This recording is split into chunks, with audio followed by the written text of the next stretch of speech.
লুচি ভাজছে, এদিকে হয়ে গেছে হাড়ির ভিতরে, এখনো ভাজাভাজি চলছে। এই গামলায় আর এদিকে মাংস প্রায় কমপ্লিট।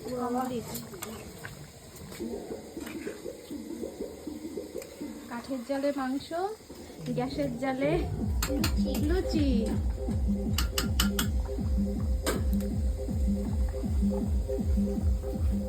দুই শেপ দুই দিকে, আর এদিকে তো রান্না।